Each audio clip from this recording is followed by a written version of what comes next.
नमस्कार, आदाब, सत श्री अकाल। तीन बड़े खुलासों के साथ आज मैं आपके साथ हाजिर हूँ। शिया सेंट्रल वक्फ बोर्ड के शातिर खिलाड़ी किस तरह खेल खेलते हैं, इनके खुलासे करेंगे। तो इनके दो हथियार हैं।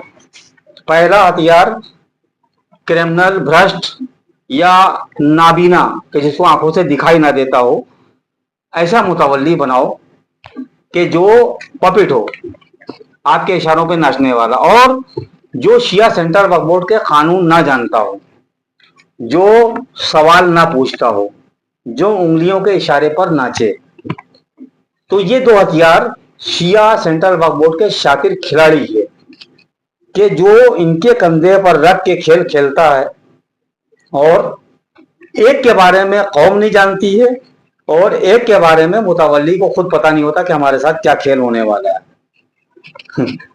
तो इसका खुलासा करेंगे। तो सबसे पहले आप वफ अच्छे मिर्जा की नंबर 984 खसरा नंबर 520 औरंगाबाद जहांगीर अमोसी लखनऊ की इस जमीन, इस खसरे की कब्जे की वीडियो देखिए कि जिसमें कब्जा करा रही है पुलिस और कलेक्टर साथ में।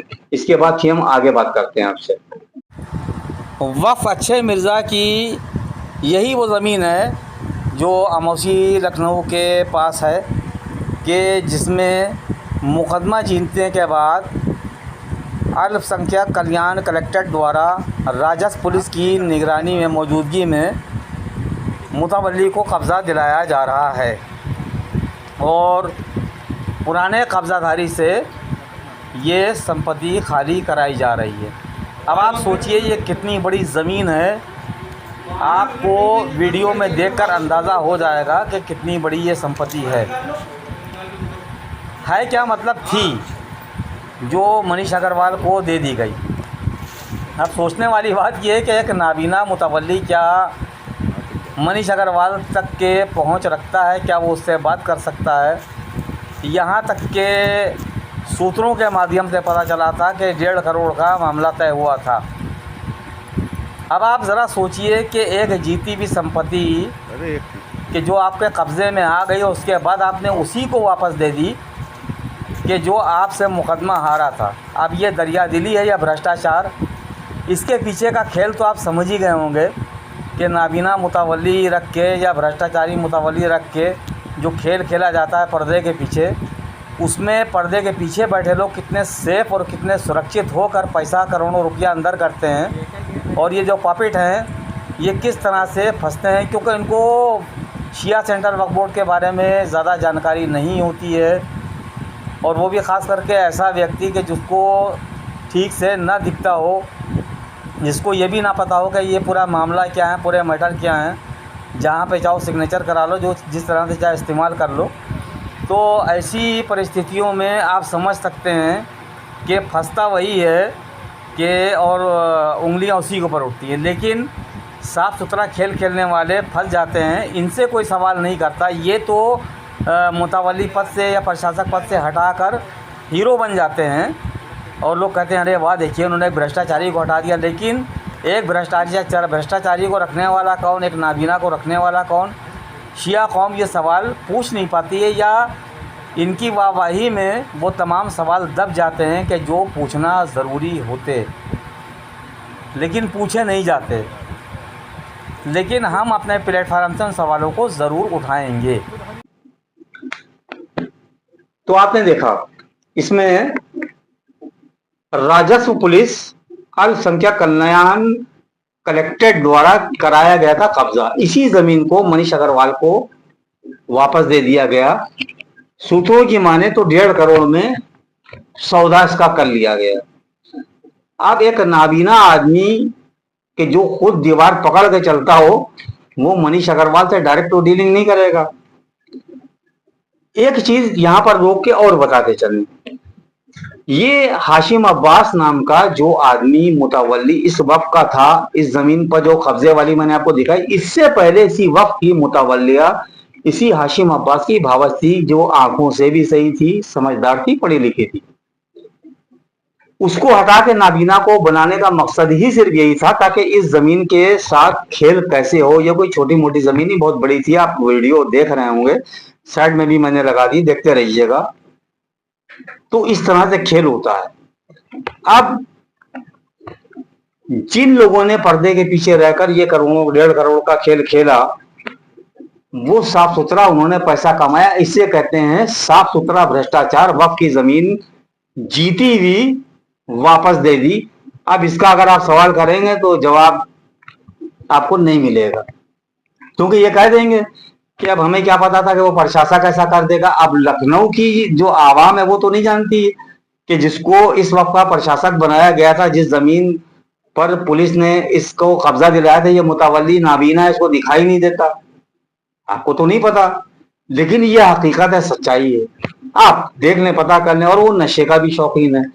तो शिया सेंट्रल वक्फ बोर्ड नशेड़ी, नाबीना और क्रिमिनल टाइप के जो वक्फ के कानून से वाकिफ ना, उनको रखता है ताकि उनके कंधे पर रख कर बंदूक छुड़ाए, और बाद में जब भ्रष्टाचार के मामले उजागर हों तो ये कह दे हमें पता नहीं था कि भ्रष्टाचारी और उसको हम हटा रहे हैं। दुनिया की नजर में चेयरमैन साहब बहुत साहिब इज्जत बन जाए, अरे बहुत ईमानदार चेयरमैन है, देखो भ्रष्टाचारी को हटा दिया, ये भ्रष्टाचार कर रहा था। लेकिन उस भ्रष्टाचारी को रखा किसने था, इसके बारे में सवाल कोई नहीं करेगा। और नाबीना को प्रशासक किस खुशी में बनाया गया था, ये भी नहीं बताया जाएगा। जो क्रिमिनल टाइप के रखे जाते हैं उनके बारे में नहीं बताया जाएगा, जिनके ऊपर कई कई केस चल रहे हैं उनको मुतवल्ली बनाया जाता है, इसके बारे में कोई सवाल। तो बहरहाल ऐसे पॉपेट इस्तेमाल होते हैं कि जो आपके इशारों पर नाचे, और बाद में वक्त आने पर पहले इनका कंधा इस्तेमाल करो, उसके बाद इन्हीं के ऊपर लानत मलामत करके खुद हीरो बन जाओ और इनको फंसा दो। यही एक हकीकत है। ये था पहला साफ सुथरा भ्रष्टाचार का सबूत। आपने देख लिया, कब्जा भी, वापस भी जमीन चली गई। चाहिए उस जमीन पर जाके पता कर लीजिएगा कि वो मनीष अग्रवाल को दे दी गई है। सूत्रों की माने तो 1.5 करोड़ का सौदा हुआ था। क्या पता 1.5 करोड़ शो हुआ, आगे कितना खेल हुआ इसके अंदर। वसीम त्यागी का भी नाम आया था कि मनीष अग्रवाल वसीम त्यागी के बहुत करीबी और खास हैं। बहरहाल इसमें ज्यादा हम कुछ नहीं बोल सकते, जो जरूरी चीजें वो हम आपको बता रहे हैं। अब दूसरा खेल है अदम पैरवी का। अदम पैरवी क्या है? अदम पैरवी वो है कि जैसे किसी मुस्लिम ने, गैर मुस्लिम ने, गैर शिया ने शिया सेंट्रल वक्फ बोर्ड की जमीन पर नाजायज कब्जा कर लिया और उसके ऊपर वक्फ बोर्ड ने कार्रवाई कर दी, और वो जमीन करोड़ों रुपए की मिल्कियत रखती है।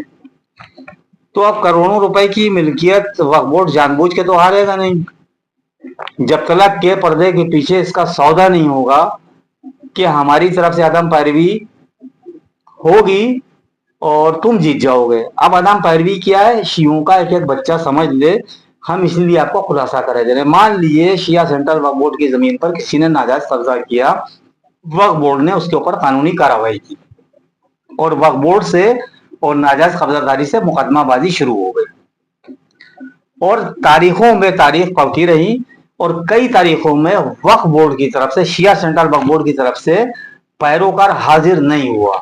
अब ये हाजिर जानबूझ के नहीं हुआ या अनजाने में नहीं हुआ, ये तो आप समझ सकते हैं। खेल मैं बता रहा हूं क्या होते हैं।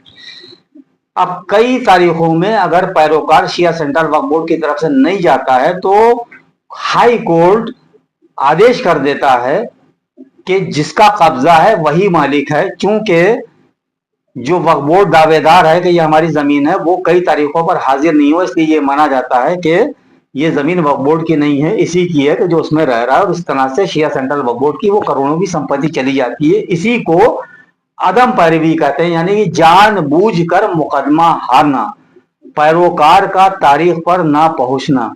अगर आप हिस्ट्री उठाकर देखेंगे, अभी 4-5 साल की उठा कर देख लेंगे तो आपको पता चल जाएगा अदम पैरवी की वजह से, यानी कि पैरोकारी ना करने की वजह से शिया सेंट्रल वक्फ बोर्ड की कितनी जमीनें हाथ से गई करोड़ों रुपए की।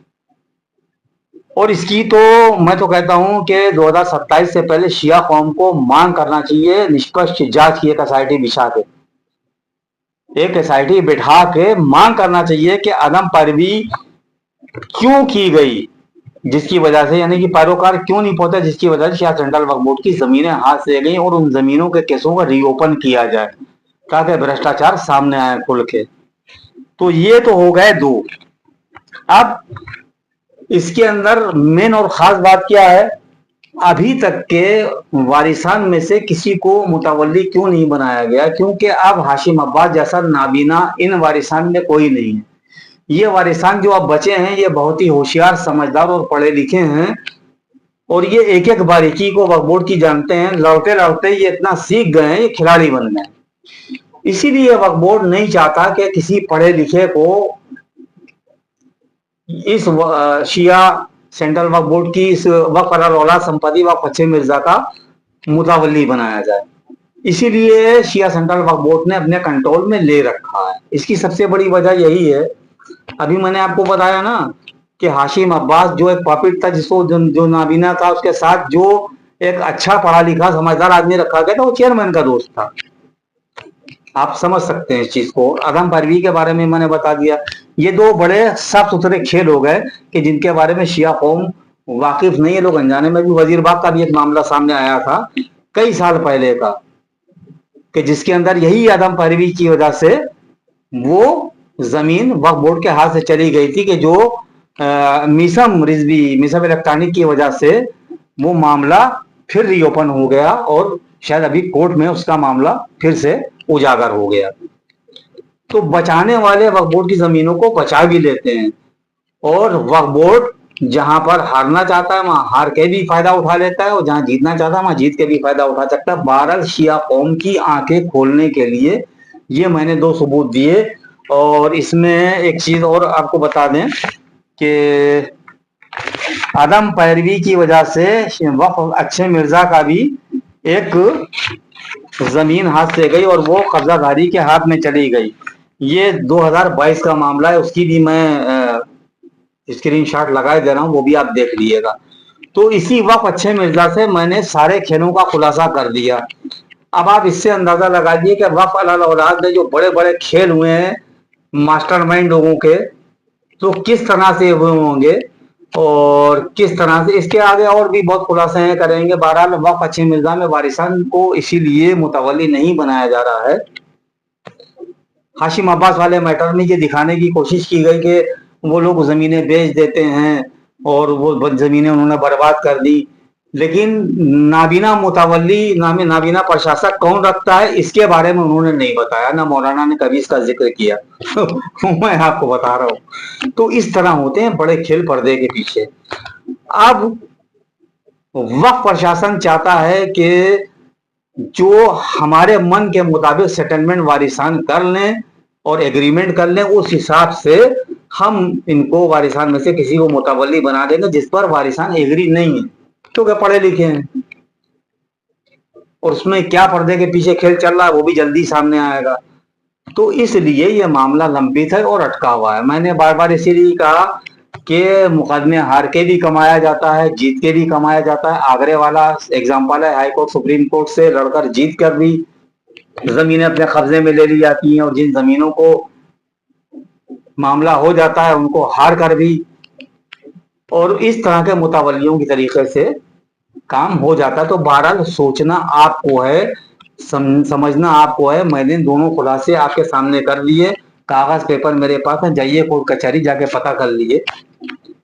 और यही होता चला आ रहा है। इसी के अंदर बड़े बड़े करोड़ों अरबों रुपए के खेल हो जाते हैं। साफ सुथरा भ्रष्टाचार इसी को कहा जाता है। मिलते हैं अगली वीडियो में। आप अपनी राय हमारी इनबॉक्स में, कमेंट्स बॉक्स में जरूर करिए, क्योंकि आपकी राय हमारे लिए बहुत कीमती है। और अपने सवाल भी रखा करिए, ताकि हम अपनी न्यूज जब लगाया करें तो उसमें आपके सवालों को भी नाम के साथ शामिल कर लिया करें, स्क्रीनशॉट के साथ। मिलते हैं अगली अपडेट में। नमस्कार, जय हिंद।